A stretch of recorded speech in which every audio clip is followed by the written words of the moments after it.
everyone, and welcome back to the Cup Council. How are we all? Hopefully, all of you are having a fantastic day from wherever you are around the world. And welcome to something a little bit different tonight. We are going to be talking about Liverpool's youngsters and what a huge season it could be for the young Reds. We'll be talking all the way up as far as Kelleher. We'll be looking all down the list, all the way down to Kate Gordon.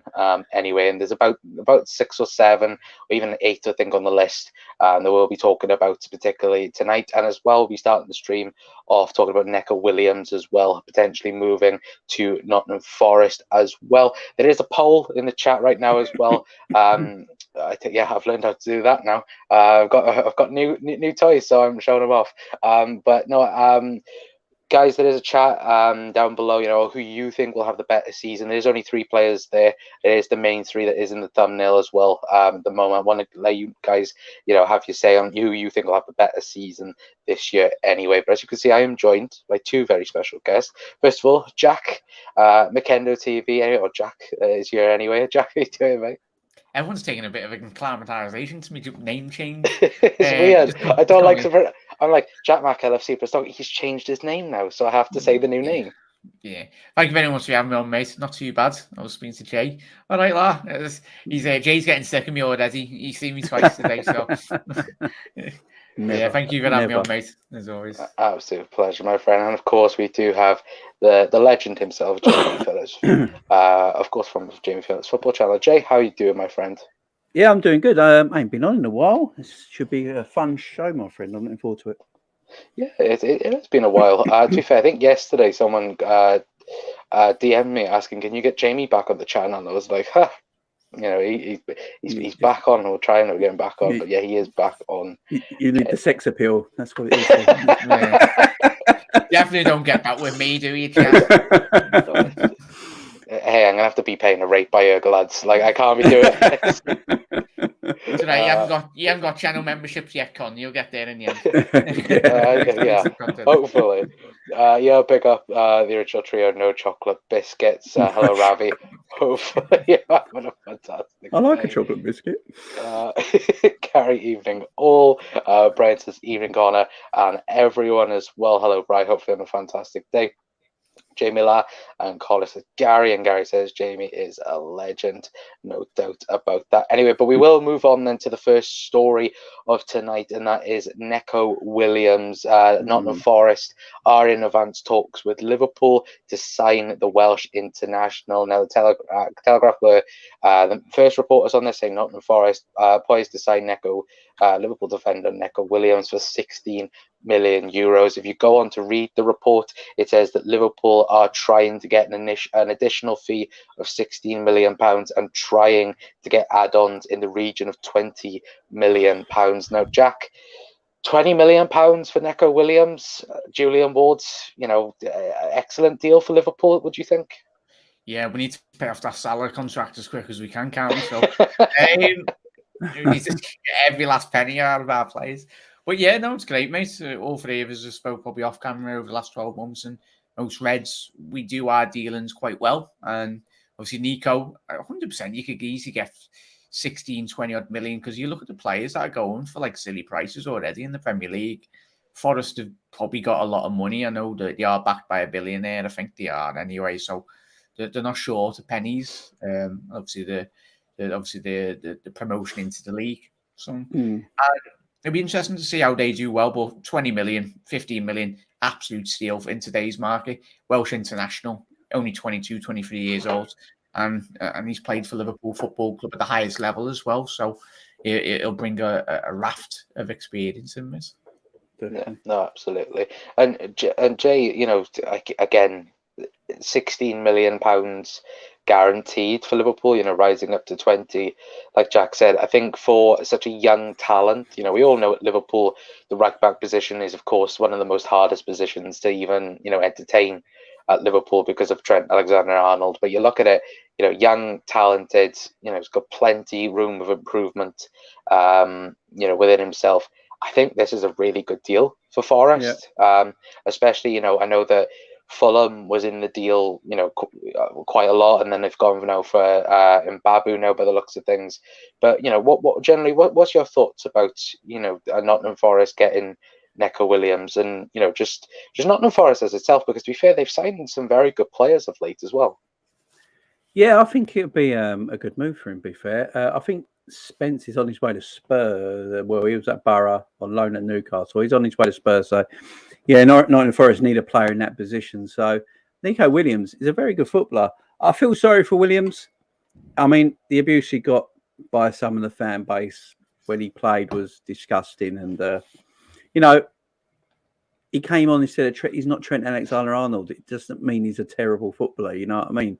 You just got a generational talent playing in that position. Some players are not going to be as good if they come in. And we've seen it for Wales, especially. Nico's a good player. He plays well for... I think he's a more forward-thinking fullback, maybe. You could probably play right midfield. He could easily play in that position. Or he could play... I think for Wales, he plays wing-back, don't he? In a back three at times. He plays mainly left-back as well, I think, for Wales, a little bit more than right-back. Yeah, and that he always looks... He's a talented young boy. I think Forest have got a good player there, say 15 to 20 million. Still... I mean, we didn't hardly play him. So, in a way, that's good money face value. But being a Wales international, you maybe think the club could have got a little bit more out of it. But, at the end of the day, I think it's a good bit of business for both sides, Forest and Liverpool. And I hope he's a success at Forest. Forest is a good platform for him to play at as well. It's a family club. It's sort of like Liverpool, community ties, all that sort of thing. Big following, big European heritage. I think he'll do well there. Yeah, no, absolutely. I do agree with you. And guys in the chat as well, let us know your thoughts about it as well. For me, I think it's a very, very good deal on both ends. I think Forest are getting a very, very talented player. And I think Liverpool, getting around 16 million pounds is a very, very good deal. Especially, last year where, the rumours of Southampton putting a £10 million bid in and it got rejected. Yeah. I mean, all of us last year was going, we would have taken, 10 million for Neco back then, but now 16 million is marvelous business. I think again by Julian Ward's, and again what a first season he's having, or first 6 months he's having, really as well. But guys, let us know your thoughts in the chat as well down below. Chris is in saying, "Evening lads, hope you're well. Just got in from work." Chris says, "Ironic Connor sounds better when rumours of Keita agreeing a new contract are going around." You absolutely know that, Chris. There's no doubt about Naby Keita getting a new deal. How much will Liverpool get? It's around 16 million, Gary, with 4 million in add-ons. Liverpool are hoping for anyway.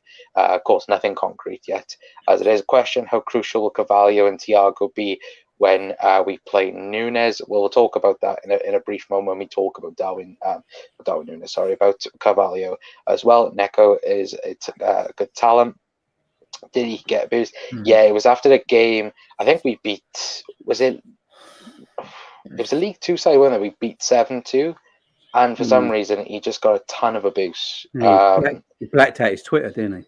Yeah, and it was shocking. I think Liverpool then after that became the first Premier League club to organise a social media person to help the young players, particularly with social media abuse. And the club went on a blackout of social media for a week or something, didn't they? No one put anything up. The club didn't put anything up, stuff like that.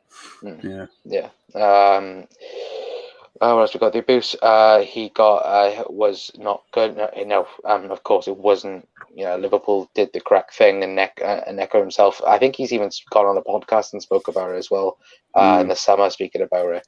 Big up, guys. Hope you're all well, says John. Hello, John. Hopefully on a fantastic day. It's a great move for Neco. I'm surprised he's gone to a club that will probably be fighting relegation. I reckon he's a solid mid-table player. Point. Yeah, no, I would agree. I think the way Forest though have organised themselves, they are going for it. They are fighting on all fronts to try and stay in the league. I think at the minute, if you would say to me which of the promoted teams would stay up, I would say Nottingham Forest more than any other team at the minute. Considering the way they played against us, Connor, as well last season, we were unlucky. We were very not lucky, but another night and they put their chances away. Then Forest would have progressed. Lucky enough, they had a couple of chances, didn't they, in that second half before we scored that goal. But it just shows for me, Connor and Jay and Chat, the ambition, as you said there, Con, the ambition. And it says a lot when, obviously, probably what they signed Liverpool's backup right back, haven't he? Would you say? Yeah. Obviously, Ramsey will be that backup to Trent now, but the fact that he was Liverpool's backup right back, and it's the ambition from Forest, as Jay said. Champions League pedigree is probably a lot better than certain Premier League clubs anyway. Do you know how to host the European night? So, yeah. I feel like that was a dig at like 3 Premier League clubs, then, not just one in itself. All of them. But, they're all getting it. we're all gonna slap their heads this season anyway. But we'll move on then. And guys, even if you're watching on repeat, let us know your thoughts about Neco Williams. In advance talks to join Nottingham Forest anyway. But we'll move on then to the actual video. We're going to be talking about all different types of players. Now, the one thing I will say already, we're not going to be speaking about any players that have gone out on loan. So that's concerning Connor Bradley and Owen Beck as well, because them two, I hope, will have fantastic, seasons. But I think Owen Beck is on his way to be out, and Connor Bradley's already gone to Bolton. So we won't talk about anyone that's out on loan. We'll talk about players that are currently in the squad or at the moment are going to be involved with the first team anyway. But we'll kick things off then with Kelleher. And for me, Jack, this feels like a huge season for Kelleher because he spoke. During the Nations League, saying that there was a conversation needed to be had with Liverpool about his future, and I think it's tough, isn't it? Because Alisson Becker, he is the best keeper in the world at the minute, and we've been lucky and fortunate enough that Kelleher has said, okay, I want to be the number 2 for the last couple of years. But I think it comes a time where he's already experienced that first team football, of course, last year winning the Carabao Cup. Experienced there, of course, Premier League games for Liverpool as well, and of course Champions League games, I think, last season as well at one stage. There will come a time where I think Kelleher will want first team football. Luckily, it's not this season. I think that's already been put to bed.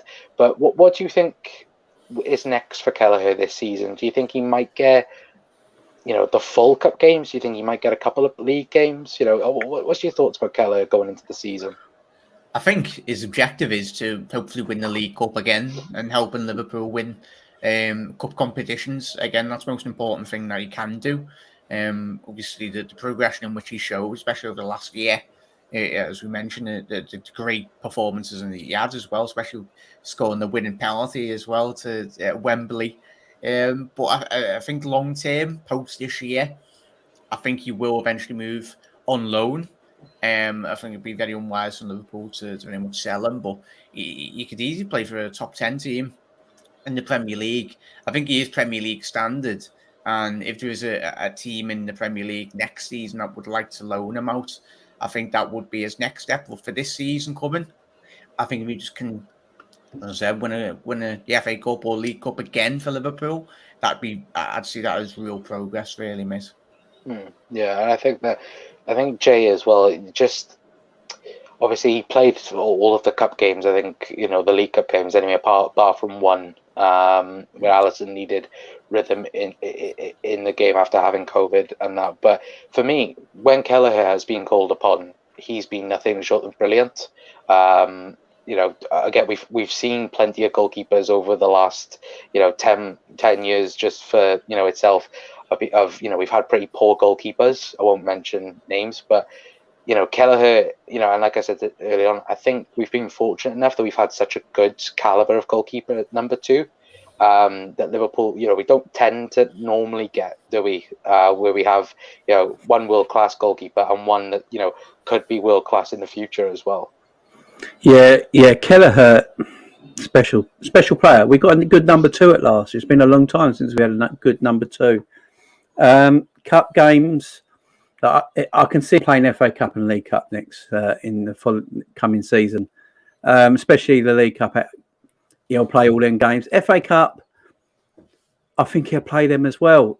The thing with Kelleher, might have a problem with Kelleher in a couple of years' time where he wants to be a number 1 because he is a very good goalkeeper. He wants to be a Northern Ireland, permanent Northern Ireland international as their goalkeeper. And yeah, he's a tremendous goalkeeper. We ain't had a great number 2 for a long time, in my opinion. So if anything happened to Alisson, look, anyone coming in is a downgrade. It's Alisson, ain't it? I mean, it's not. You're not going to get like for like in that position. It's, unless you're spending ridiculous money. And the number 2, if he's like the light with Alisson, ain't going to play against the number 2, is he? So the downgrade's always going to be there. But if Kelleher come in for a little bit, I wouldn't be worried. It wouldn't bother me as such, because he has been shown to be a dependable goalkeeper. I thought he was great in the League Cup final against a proper team. A proper team in the League Cup final. I thought he stood up well and looked impressive. Didn't look out of sorts in any kind of way. No, he's a tremendous number 2. League games, it's going to be hard for him to get a league game. Obviously, you don't rotate goalkeepers in. I have actually seen people, and come on my channel as well, say we should rotate goalkeepers in the main league, and I think that's madness. I think they did it in France. We were doing a rumour around, I can't remember his name, was it Buffon at the time?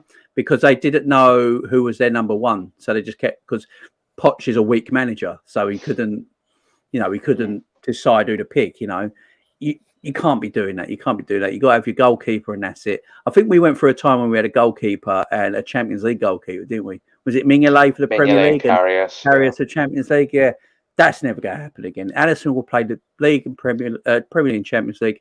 Keller will play the cup games, and if we won the league of 4 games to spare, then Kelleher mate came in for a few games like that. But no, he's going to have to be putting up with the cup. But the thing with Kelleher, you wouldn't go on loan. What's the point?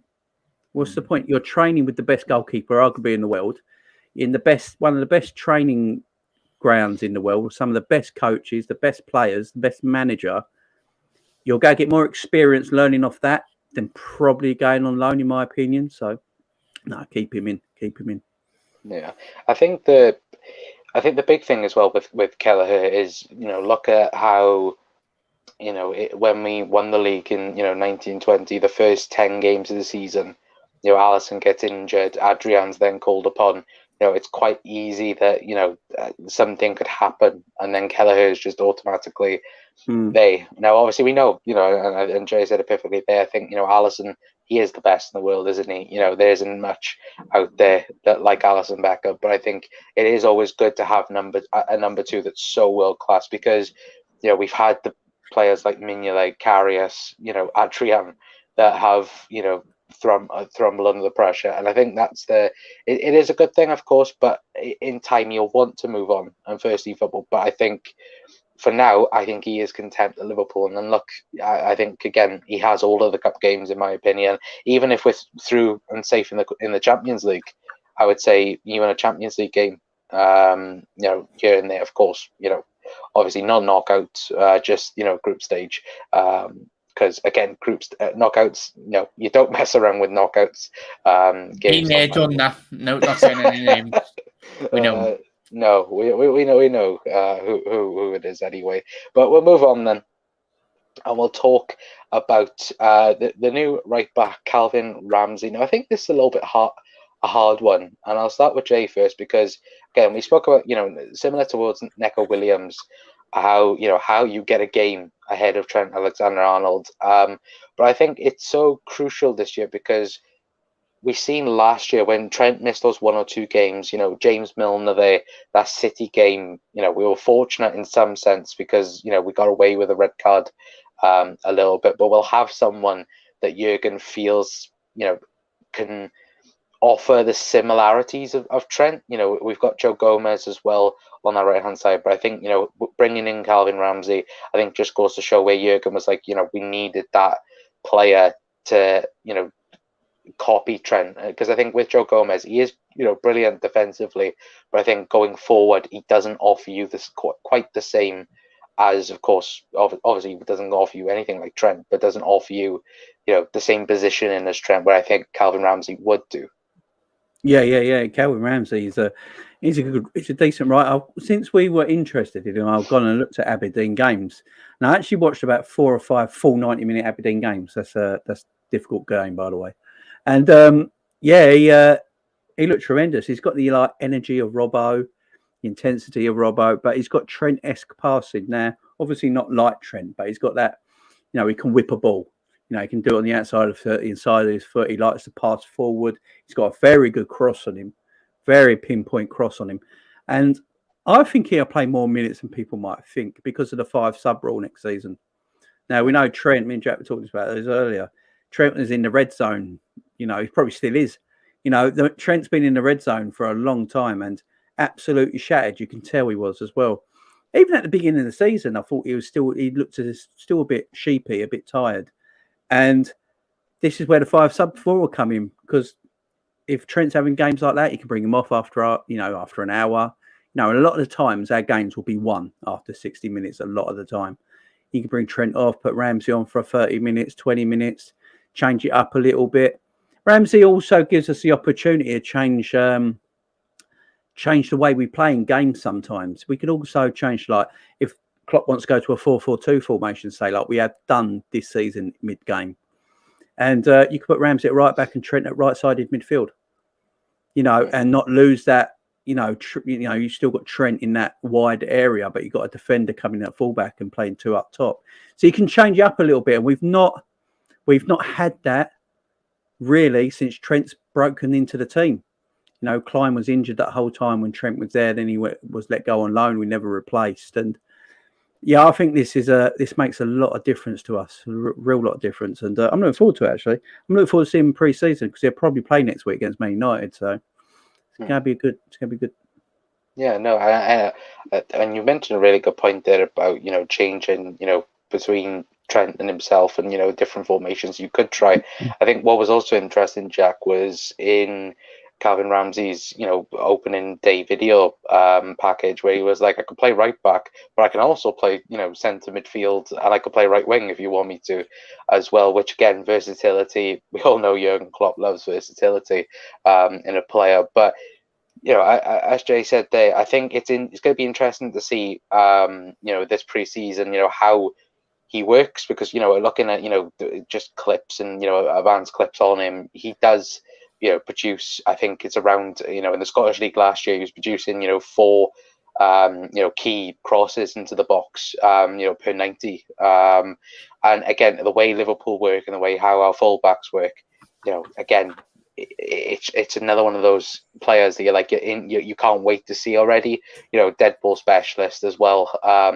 And yeah, I'm looking forward to seeing him against Manchester United next week. How are you feeling about Calvin Ramsey? Yeah, Jay's hit the nail on the head. In reality, really, we've got Costas and then Ramsey coming in now, and that's that fresh competition. And obviously in trading, it just gives you the players that more competition in terms of out and about, in terms of going forward or defensively as well. So yeah, I'm intrigued to see how this lad does play, because I think I've seen Trent last season, and it was interesting to see, and this notion of obviously Trent, he does play right back, but sometimes within a game, he drifts quite centrally into the midfield and picks up that pocket of space in that inside channel. And it'd be interesting from a tactical sense if Ramsey does come in, as Jay said, playing right back, right mid, Trent pushing a bit higher up the pitch, and considering the threat in which Núñez is in the air and on the floor as well, Jota's very good. We need different elements to our game, and I think if we can add Ramsey to that, whether he does play starting anyway, and if he does have that desired impact, then it gives, as Jay said, a lot of options to Jurgen Klopp, and we need more options, because last season the draws were quite disgraceful, really. We created so many chances, but we just weren't putting the ball in the back of the net. And the more elements to our game, it puts us in better stepping, really, in terms of this coming season.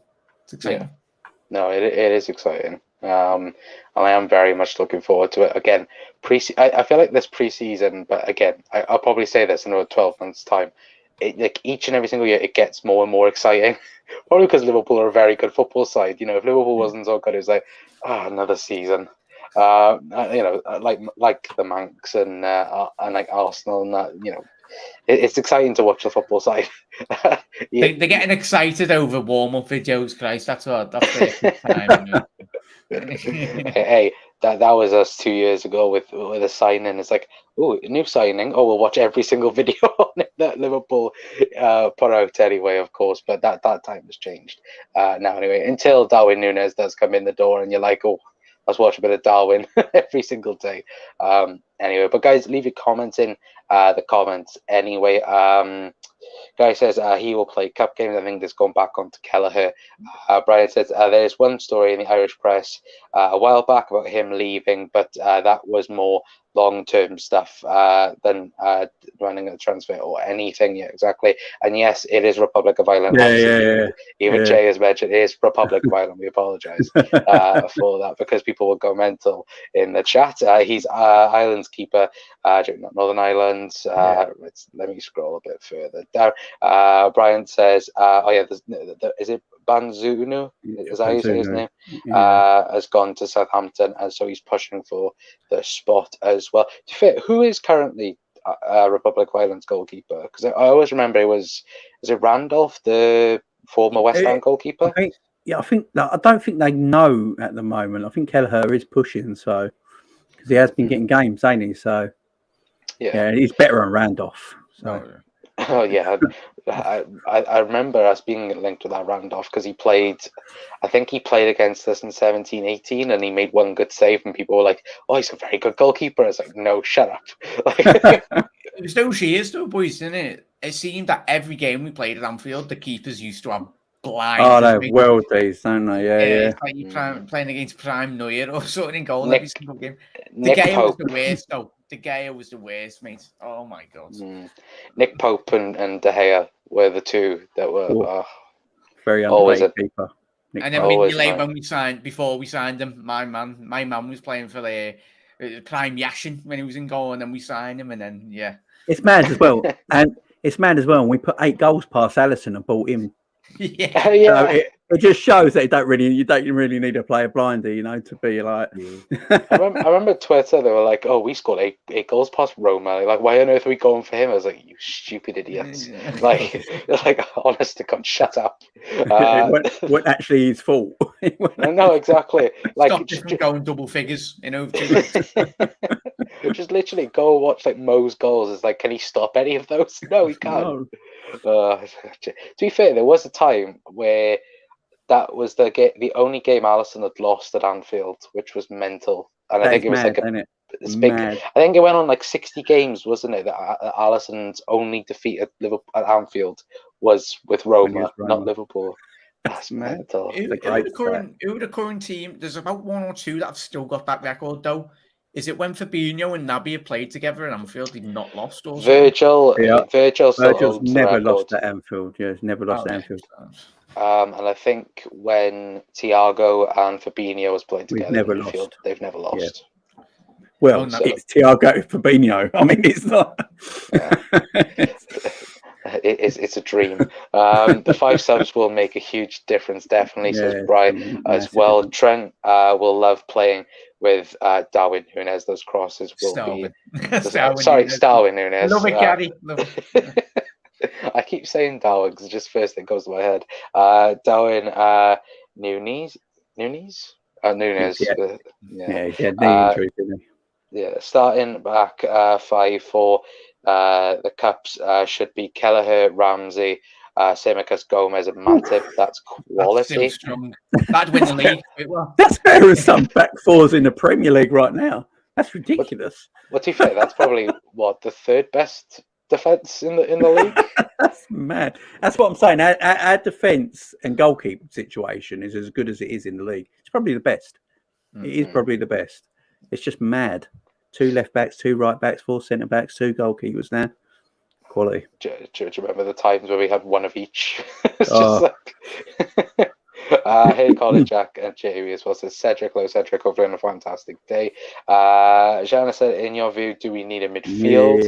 Yeah.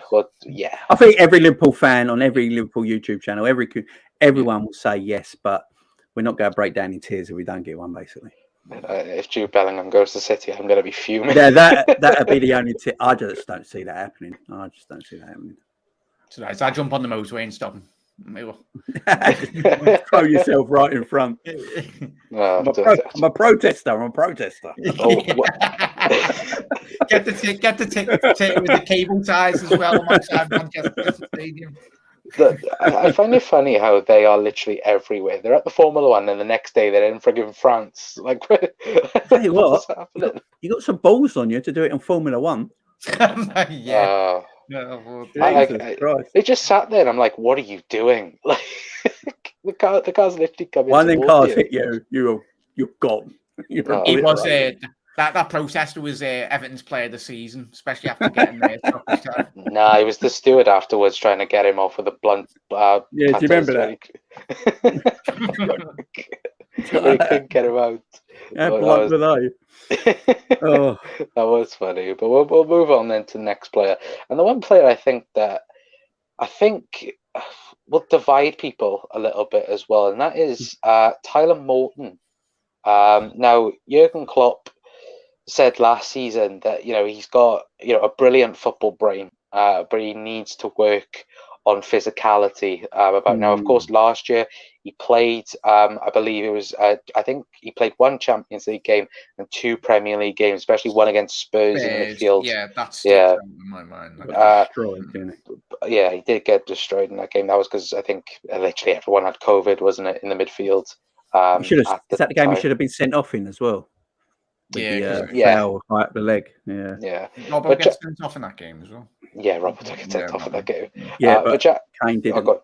Don't start that again. I had loads of Spurs fans arguing with me on that. Jesus Christ, I don't want to live that memory up. But Jack, Tyler Morton. Now, Leighton Clarkson was going to be one on the list as well, but I didn't include him because supposedly he's meant to go back out on loan this season. Coming up, after he had a failed move to Blackburn last year. But do you see Tyler Morton sticking around at the end of this season, or do you think maybe a Championship move might be the best for him to just try and get him some game time and get him some minutes realistically, because he's only playing a couple of cup games and just under 23 games at the minute. Yeah, it's difficult, isn't it, lads? In chat, an era when Liverpool were rubbish, then sounds he probably would have got a lot more minutes. But an era when you've got Fabinho as your hold midfielder, it's very difficult to replace him. Fabinho is about 30, but he's not going to deteriorate over the next 3 to 4 years unless a drastic injury does happen. But it's difficult, mates. As we spoke about Kelleher, very similar in terms of game time. I mean, the best, how he develops the most is probably, training with him, but as Jurgen Klopp, and we all watched that Spurs game, it was difficult, but we all know and we're on a great understanding of he's a young player, similar to Curtis Jones, Trent when he was quite young as well. You've got these mistakes in them, and the only way you can get these mistakes out of a player is you play consistent levels. It's one thing playing in the Championship, but in a Premier League environment, when you've got elite level footballers in and around you, zooming within milliseconds, players can be up the other end and score anyway. So it's difficult. He's not going to get a lot of game time this season, I can't see, unless Liverpool go deep in any cups as well. So I'd be intriguing, especially being English as well. And it's one of them. I'd like to see him go out on loan this season in the Premier League. I can't see him getting a Premier League move on loan, but I'd like to see it for his development, because you never know. But it's dependent. We're speaking about midfielders, and considering how over the last couple of years Liverpool's midfield have been quite injury prone, we don't want to be selling ourselves too short. As I said, we've not really got a backup for Fabinho. Yes, Jurgen Klopp sees Hendo as that number 6. His best position, Jurgen Klopp says, is a 6. But if you take away Henderson, if he's injured, and Fabinho, then you've got no necessarily DM, have you? I think that Tyler Morton would be that DM if Hendo or Fabinho aren't injured. So, hopefully he develops well. But it's, I think Jurgen Klopp, as he said, probably sees a bit more of him, because we've not really seen a lot of him really to judge too much on him, mate.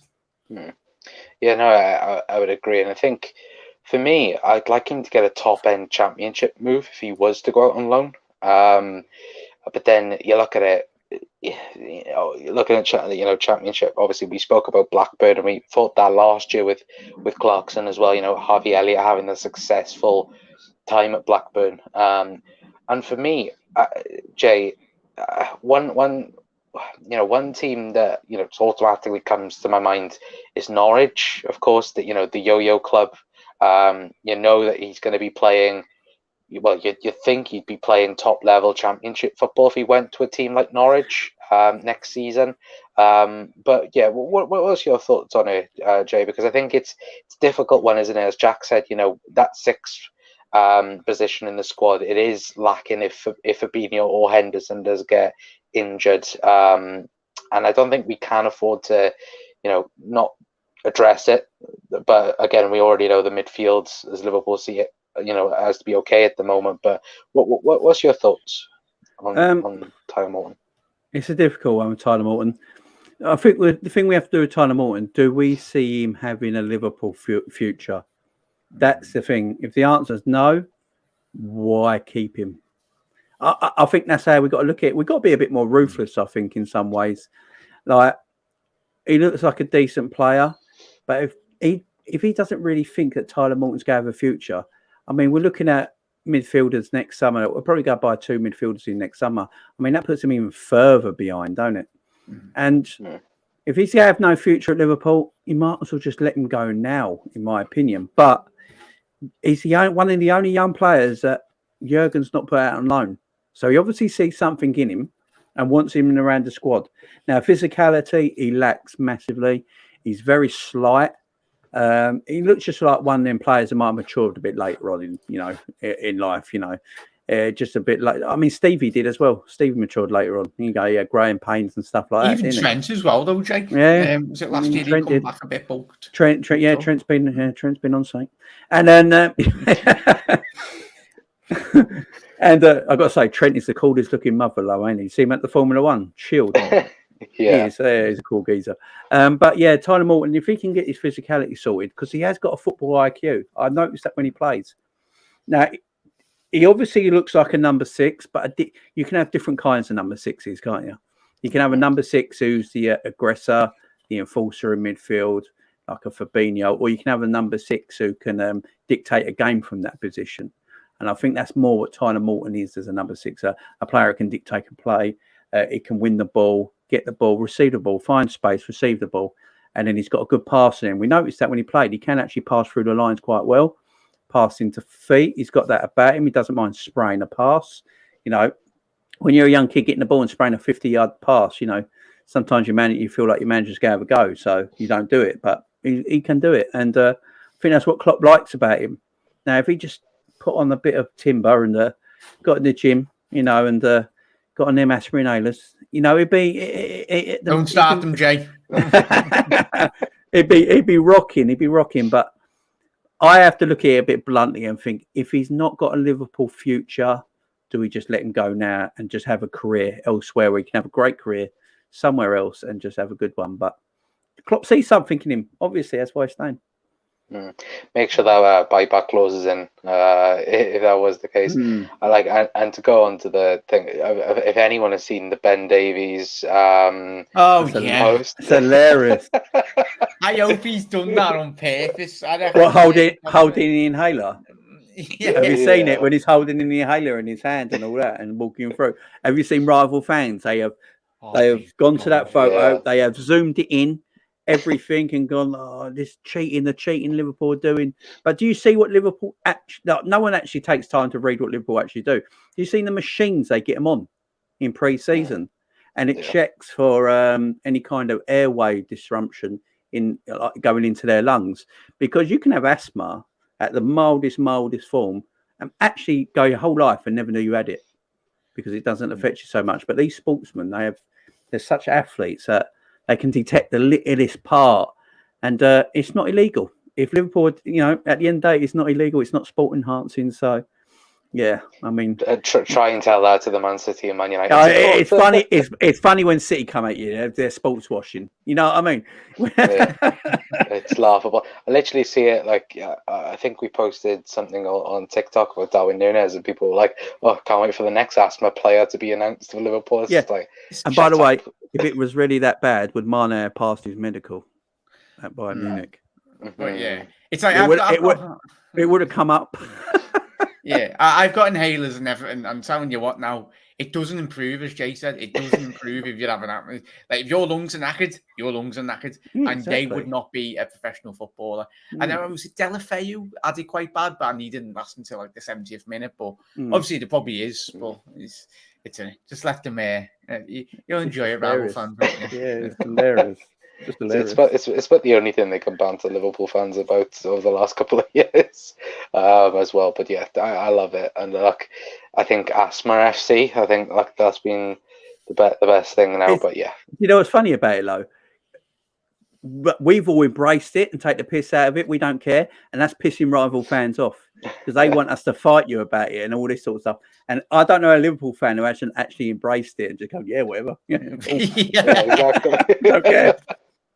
We bloody love it, don't we? Ravi says, I hope Morton can do well, but a loan might be a better option for him. Niall is in as well. Hello, Niall. Hopefully having a fantastic day. Saying, yes, lads, good evening. Liverpool have a great attacking options on paper. That should be a nightmare. Nightmares for defenders, especially attacking midfielders for Liverpool. A Fabinho understudy is the only hole in the squad. I keep saying it, but there you go. Someone 24, 25 international experience, not kids or Hendo. Well, remember, a lot of people thought that Marco Grujic was going to be that player. I certainly thought he was going to be that player, but he hasn't really done much in Portugal by the looks of things neither. Saying that mind, he has just won a title with Porto. To be fair, he could have been one hell of a midfielder. Him, no boys, couldn't he? Grujic. He's got everything as a midfielder. He's 6'3", 6'4", tall, athletic, good strike on him as well. But you never know. He's still got a lot of time to develop anyway. Is he 24, 25 though? Yeah. He's quite old 24. now, yeah, so. I think his most famous moment was the header against Barcelona at Wembley. In the pre-season. Yeah. That's his famous Liverpool moment. To be fair, I wouldn't really like him. He could be a good player, says Gary. Jeannie's in as well, saying evening lads, who are actually not tonight. I don't know. To be fair, and he could be Fab's understudy, says Gary as well. Yeah, again, guys, just let us know your thoughts on all the players that we do mention tonight, even if you're watching on repeat as well. But we'll talk about one more guy before we talk about the main three that I think everyone will be wanting to talk about, and that is Kate Gordon. Now, of course, Kate Gordon last year had a very, very good game last year against Shrewsbury, broke into the first team as well, and again, I think this year we're looking at, on that right hand side, I think Kate Gordon could be the guy to be the understudy for Mo Salah. Now, if you look at that right hand side for Liverpool, yes, we can play Jota there, we can play Carvalho as well, that we'll speak about in a minute, but you look at pure winger type football, or just outside forward, you've got Mo Salah and you've got Kate Gordon there as well. But Jay,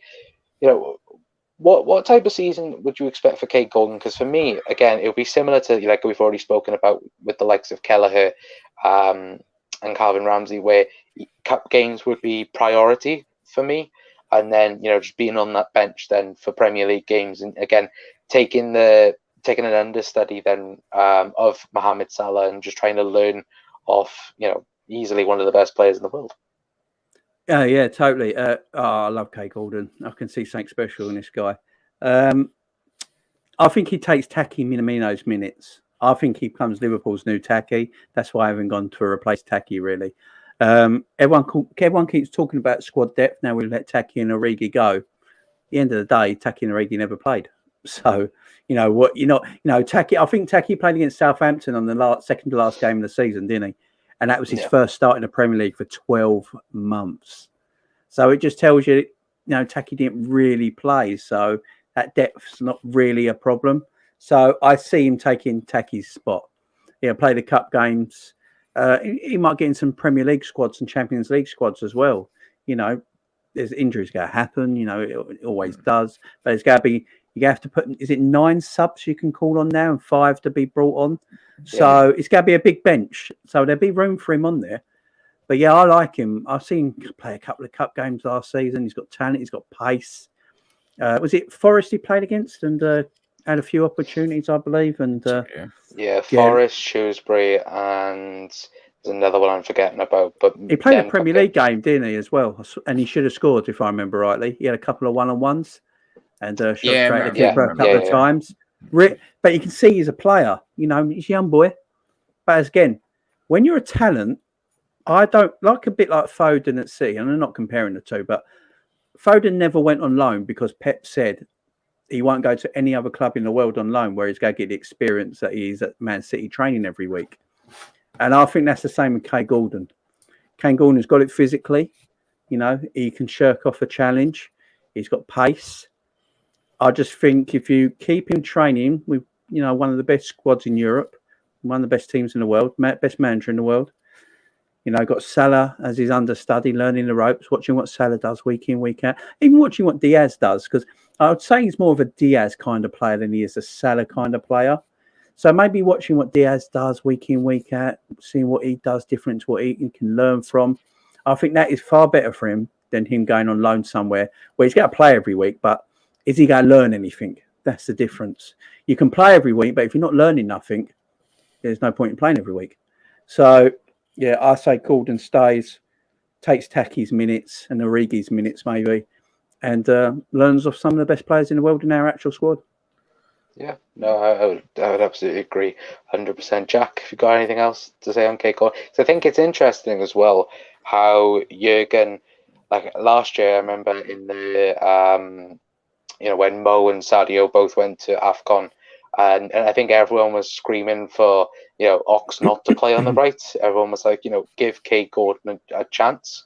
And I think that just goes to show, you know, people having faith in such a young lad from, you know, for so little that we've seen of him yet.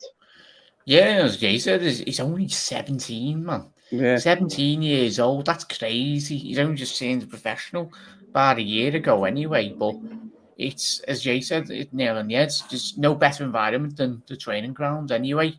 And obviously, I think we robbed Derby at that time. I think he listened to a lot of Derby fans when we did sign him. They were like, this lad's very talented, really. And they've got a lot of good talent coming through their academy anyway. Derby, obviously, the troubles in which they've had. But yeah, what he'll learn, you can't learn. If you went out to no disrespect to like Blackburn or another team in Championship, you're not playing in that right environment. Probably what he would learn would be the physical nature we spoke about with Morton. He'll develop that side of the game. But it's really exciting, mate. And obviously, give it 3-4 years post Salah. If Salah sees out the remainder of his contract, then not a ready-made replacement, but you've got a very good talent coming through there. Then I'll tell you what, by 3-4 years' time, he's 21, 22. And at that time, you're probably expecting to phase him in by 2 years in. So it's exciting times, mate. And we're just so blessed that we've got such great young talent at the football club. And as we spoke about, potentially could be saying in the next 10 years. Phase 2, phase 3 of Liverpool, he's already got it planned. Yeah, no, absolutely. Absolutely agree with the two of you on that as well. But guys, getting to your comments anyway. Grewage is lazy, sees Genie. Gordon played against Arsenal at the Emirates. That was the big game. League Cup semi as well. It says all of the academy. Yeah, absolutely. And Ravi says thoughts on Matip. Can he be even better than he already is? Yes. One of the best centre backs in Europe, mate. As long as he stays fit, for me, I think he's brilliant. But again, it is just staying fit. For big up Joel Matip. Of course, the memes. The memes are always a lovely thing. With he's a walking meme, Matip, ain't he? I love Matip. I love him. But we'll get on then to the main three of the video, and that is, of course, these three. Of course, brand new signing Fabio Carvalho, Harvey Elliott, and Curtis Jones. That's some super talent right there. It's beautiful, isn't it? Now, there is a poll in the chat right now, and of course, if you guys have seen right now, it says who will have the better season for Liverpool. Now, currently with 9% of the vote is Curtis Jones. Poor Curtis. Poor Curtis. And then second with 26% is Harvey Elliott. And then at top with 65% is Fabio Carvalho. That's my vote. Go ahead, Fab. My vote's for it. Now, we'll start at the bottom then, and we'll talk about Curtis Jones. And Jack, you did a brilliant video on it the other day. We spoke in depth about Curtis Jones.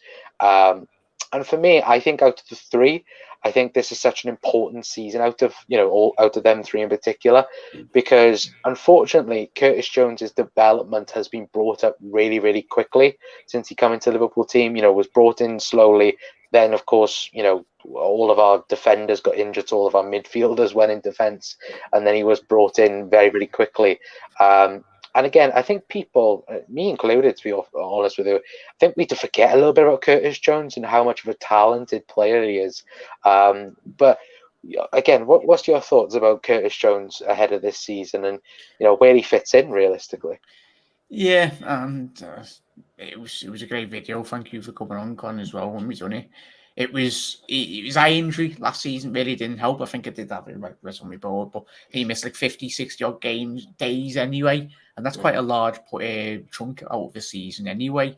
He needs to be showing those consistent levels of performances, doesn't he, lads? I think if he does get a chance, he really needs to get the game by the scruff of the neck, and he's got that ability in his locker.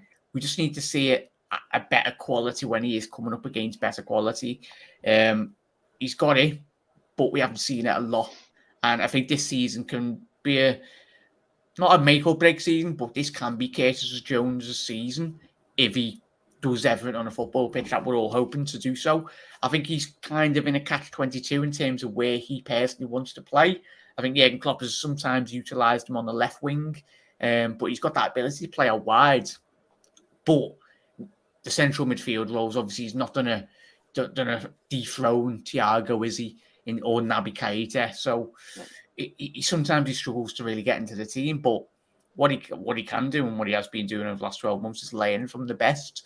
But I'm just hoping this season, lads, even if it's a withdrawal in a game, he can just come in and make a bigger impact and get a goal like we've seen against Brentford. He would have scored the winner if it wasn't for Liverpool being quite lackadaisical at the back anyway. So he's got it in his locker. I think all of us just want to see it a bit more consistently. Yeah. I think as well, Jay, as well, I think, Jack, you mentioned brilliant points there. I think for me, Curtis Jones does have to sacrifice a lot of his game for Liverpool. I think because he's such a progressive midfielder. Now, in the youth development system, he has been used a lot more as a left winger and, more as a, attacking midfielder. Of course, Liverpool's three in midfield, you have to be compact, you have to be strict, I would say. In our midfield three, and I think he does have to give that up a little bit, to try and defend. But it just goes to show that Jurgen Klopp, he has faith in Curtis Jones when he is fit. He's played, I think last year, the biggest game he played in, I think, was Man City at home. I think that was even Thiago and Hendo was fit for that game as well, and he started the game. But for me, I just think, like Jack said, it's not necessarily a make or break season for him, but I think if he has to progress much more than what we're seeing, I think, to in a midfield, defensively and going forward as well. Yeah. So with Curtis, I think Curtis needs to play with freedom. That's how he likes to play.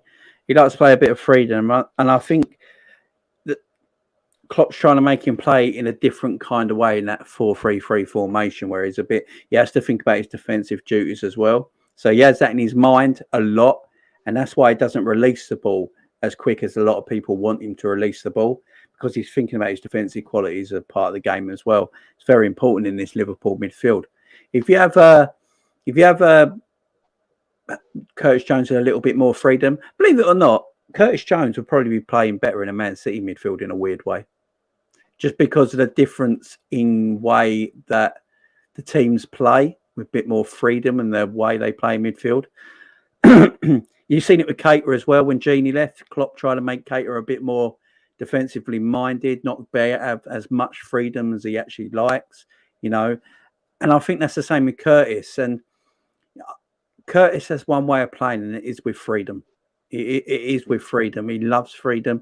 He loves to be able to create on the as when he likes, gets hold of the balls, tries something different.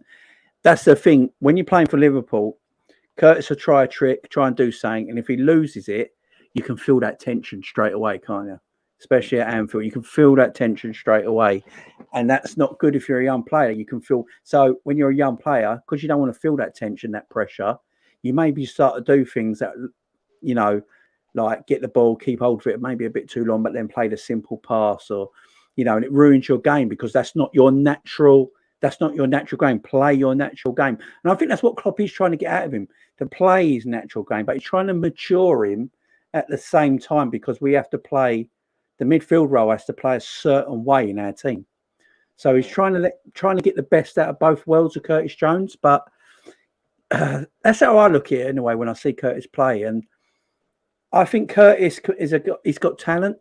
I just worry about his Liverpool career because, let's face it, Harvey Elliott, Klopp loves Harvey Elliott.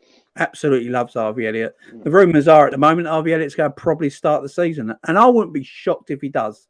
I really wouldn't be shocked if we start the season with Harvey Elliott in midfield like we did last season. I think that's one Klopp loves. Look, when he came back from his injury, Harvey came straight back in the team. It's only when Klopp realised that he weren't ready and then pulled him back out and just told him, you know, wait till next season. But yeah, I think this might be Curtis's make or break season. I know it's 2021. It might sound a bit harsh, but when you look at the team we are, it's like the Tyler Morton thing, you know.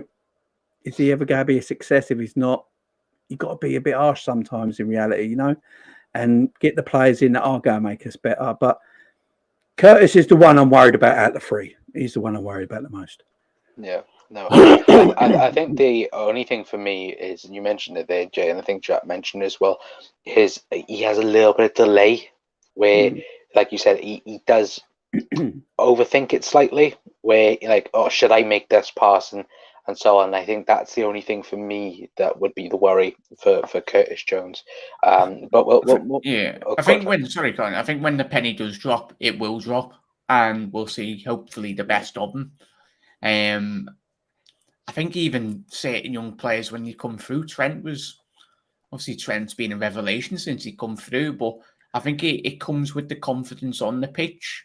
I think certain players that we've seen over the last couple of years, the more we've been successful, they've grown in stature. And I think Jones, once he eventually makes a position his own, we'll see the best of him. And hopefully that is the case. As Jay said, City's midfielders are quite creative and they can break the line. Whereas Liverpool's, especially when you look at when we've played Real Madrid and the AC Milans in Champions League last year, the midfielders need to be switched on. If you're not switched on defensively, especially how well Liverpool play through the fullbacks as well, you need to develop that side of your defensive game. And I think that's what he'll probably lay in with game time and that. But when he is playing in the cup games, most importantly, he is the most senior player in that team. And I think that's where he strived the most.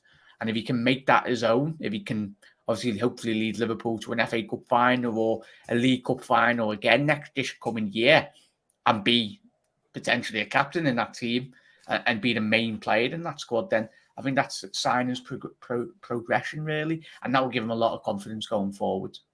Yeah, no, absolutely. I would agree with you on that. To be fair, guys, I've only now just seen we're an hour into the show, so I do apologise for the hour. Got all the time, lad. But we will talk then about Harvey Elliott, and I think for me, look, I loved Harvey Elliott at the start of the season last year. It was one of those, like, and we haven't seen it in a very long time at Liverpool where, you know, we've had this youngster come in and Klopp's had full faith with it, and it was full faith. You know, big games. You know, Chelsea at home. You know, at the time that was being talked about as a potential 6-pointer for the Premier League title at the time.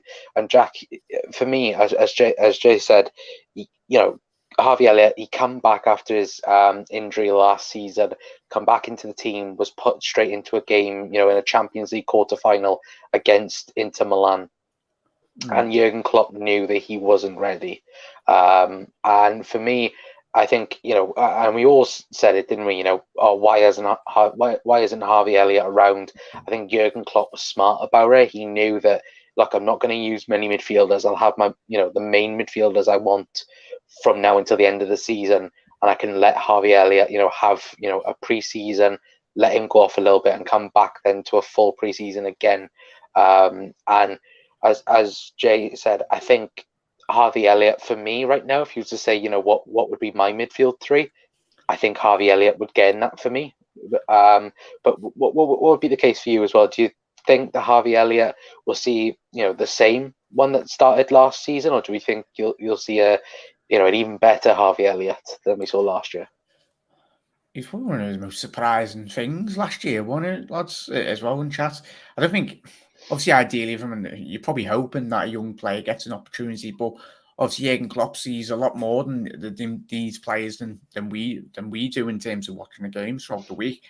But that just says a lot about him. How much the fact that Klopp was willing to throw a young lad into its Premier League environment, and he was thriving in it as well. We know the quality, and he's a lad ahead of his years by the looks of it. He speaks with a maturity, and he plays with a maturity within his game. He can keep hold of the ball, most importantly, and obviously the understanding with obviously Salah down that right. For me, I'm hoping he does obviously get into the and he plays and makes that position his own. We just been speaking about Curtis, but obviously Harvey Elliott's a long way down the road in terms of his development, and if we can. Pre-season will be massive, not just for Jones, a lot of the players, but no one more important than Elliott, especially getting that run of games, as you said there, coming into the game last year in the Champions League. It's difficult psychologically when you're developing and being a young player as well, but I'm hoping, fingers crossed, everyone stays fit, and I think probably one of them, when you look at Liverpool's team, if you could pick a player to have probably one of the standout seasons, I think all of us would probably pick an Elliott, because he could be that difference maker in terms of next season. Yeah, no, absolutely. Jay, same question really. I think that, for me, I think as Jack said, this is, he's one of the players where, we have shouted for years, haven't we, about attacking options in the midfield. And he was someone that could do, all of it last season: attack, defend, break in between the lines. And he was, amazing for those 4 games. And for me, I think we are going to see a different version of Harvey Elliott, but I think, an even better version of him. And that's, quite scary for, quite, nice and amazing for us to think about. But, when you think about it on the rival side of it, it's scary, the fact you've got a kid that's 19, 20, has plenty of years still to, progress. And, he's looking this amazing now. Imagine where he's going to be like, a full season ahead of him. Totally. Harvey Elliott, look, when he started the season, it was a surprise to everyone, but he didn't disappoint. His link-up play with Trent and Salah on that right-hand side, the little triangles they're making, the little play in between they were doing, Trent came inside sometimes and Harvey overlapped Salah, and had that nice little fluid movement between the 3 of them. And obviously got his injury, came back, and he weren't quite the same player because of it. That injury was bad. I mean, came back too quick. It's not a physical thing. Sometimes it's a mental thing when you don't want to go into tackles and stuff like that. But no, I think I think he'll be all right. I know a lot of people don't rate Harvey. I don't understand why. A lot of people fans that don't rate Harvey. I think they just look at what happened when he came back off injury and don't remember the beginning of the season when he looked great. I think him and Henderson will do a lot of rotation this season in that midfield 8 position. Hendo might start the season, but the way I'm looking at it, them 2 will swap quite a bit with that 5 sub rule. Yeah, I wouldn't be surprised if them 2 ones to swap a bit. Thiago and Keita are the other 2 that swap a bit, and then Hendo, and then you got the Fabinho. That's where we need someone else with that Fabinho role. But I think that's where the rotation's going to mostly be: Keita and Thiago, and then Elliott and Harvey. And see, Harvey, I really wouldn't be surprised if Harvey started the season. It wouldn't surprise me if Hendo doesn't start and he just goes with that more fluid look to it. And plus, with Harvey there, because what I noticed this season is that Trent didn't overlap Salah that much last season. You know, he sort of underlapped him, went in front of him instead of round in the back of him. Now, if you got Harvey in that position, Harvey can get into them lines, them areas of the pitch, the final third, in between Salah and the goal, giving Trent that more space to overlapping game. So I think that's why he might be looking at that. So I hope he starts, because I think Hendo's just a leader and a captain. He knows he doesn't need to start every game. He's not stupid. And to prolong his Liverpool career, I think it'd be best for him anyway. So yeah, Curtis is a diamond of a footballer. He can run, he can dribble, he can shoot. He's not got electric pace. That's why I don't think that's why Klopp's made him a winger and made him more of a midfielder. And he looks at home in that midfield area, especially when we got the ball. Against teams like your Cities and your Spurs and Chelsea's next season. Maybe you play Hendo more in them games. But everyone else, why wouldn't you play? We're playing Fulham in the opening game of the season. I wouldn't be surprised if Harvey Elliott played in that midfield three. Playing against his old club as well. Well, we'll wait to start the season. I don't know what that Harry fella's problem was either. Yeah, don't worry, he's gone. But to be fair, Harvey Elliott's last game, where he played for England's under-23s, he got a hat-trick of assists. So was it 4? I think it was people. No, it was 3. It was 4, but it got chalked off because it deflected. Stupid thing, but it was technically, we'll say 4. Kane be claiming that. Gary says Harvey Elliott is part of the 3-man midfield next season. Absolutely, Elliott will score goals. Harvey from the bench. Carvalho same as well. We'll mention Carvalho, and he will be the last player we will talk about as well. Big up the 22 watching. Yeah, thank you very much. And Jackson as well, smash the likes chat as well. Yeah, if you could as well, if you're new around here, then please hit that subscribe button. But before we do head off, we will talk about this man, Fabio Carvalho, brand new signing from Fulham. Very high ceiling above him. All the major development clubs wanted him. Mainly Borussia Dortmund wanted him as well. But he is a brand new Liverpool player. But Jay, your thoughts about Fabio Carvalho, because many people have mentioned what a talent he is. Speaking to some Fulham fans last season, they were saying he's got a higher they think he'll have a better career, or so far has had a better stage and a better limelight than Harvey Elliott, which we've just spoken about him, and how amazing he is. But what's your thoughts about Fabio Carvalho? For me, I'm very excited to see him in a Liverpool shirt against Manchester United. But yeah, let me know your thoughts.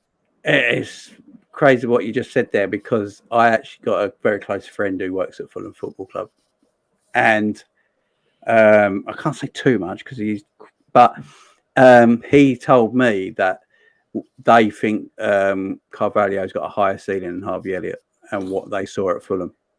And that tells you something right there. They think he's exceptional. They think he's better than what his age is, and his age is not a problem. And I know I've had this talk with so many people, because a lot of people are a bit like, that's not too much put pressure on him. He's only 19. That's a fair point. But they're saying is he Premier League proven ready, because he played in the Championship? I'll tell you right now, Carvalho played in the Greek League, the Austrian League, the Swiss League, any of these, leagues in Europe, especially the Austrian League, it's getting a bit of name lately and stuff like that with Salzburg and things like that. If he played in that league and was doing what he did in Championship, every Liverpool fan would be like, oh my God, this player. Can't wait to see him in Premier. No, it'll be no talk about if he's Premier League proven. The Championship is a better league than them leagues, and a harder league and more competitive than them leagues. Salzburg would not get in the playoffs in the Championship. It's just, he's a quality player. You've only got to go and watch him. Just watch him a few times. The play he's got, and that's why we went and got a number 9 as well. It's all moulded around him. We went and got a number 9 because he plays very well off a number 9 and getting into them spaces. And that's why we got Nunez as well. And he presses. He's got ability with the ball. He's not the quickest, but he doesn't need to be, because he's quick with his brain. And he's got good feet. He's very much Coutinho-esque, the way he looks, the way he plays. When he came into training the other day, actually, when I saw the photos, I thought he was Coutinho for a second. I had a double look. He's very, he's got that look. And, and he's homegrown as well, which is mad, because he's Portuguese international. But, He's homegrown. He's a talented boy. He's a super talented boy, and I can't wait to see him play. I really can't. I think he's got. We haven't really replaced a Shaqiri in our team or a Coutinho in our team yet, have we?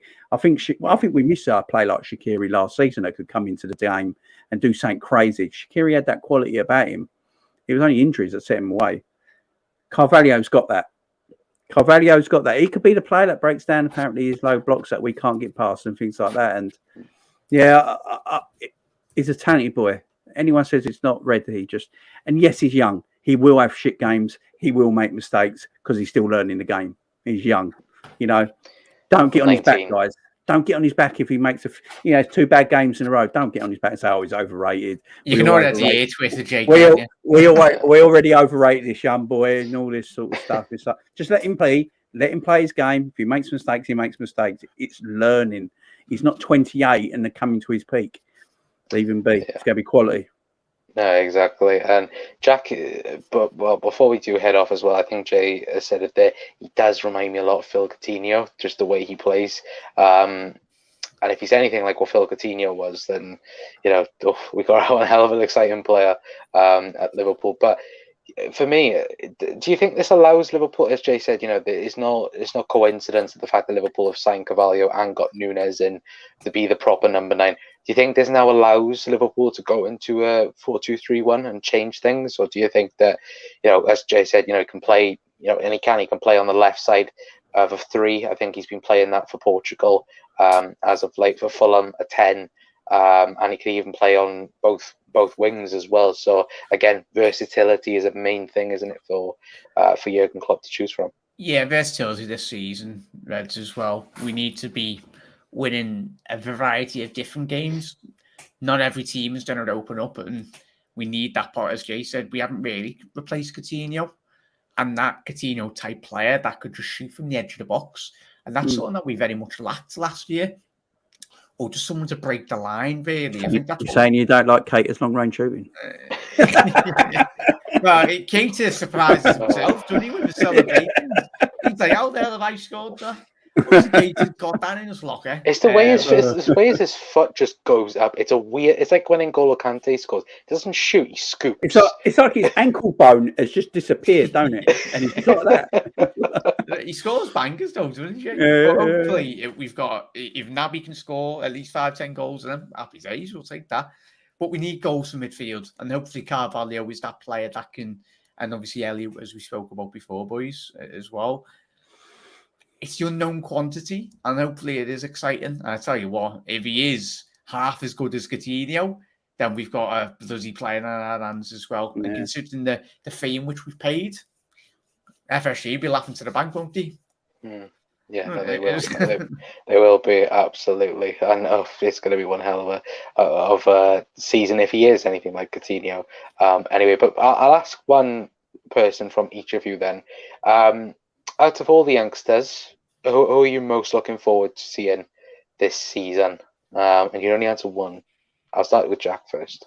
I'll suppose it. I voted for Carvalho. Didn't I? So yeah, Carvalho all day, mate. Jay? Elliot.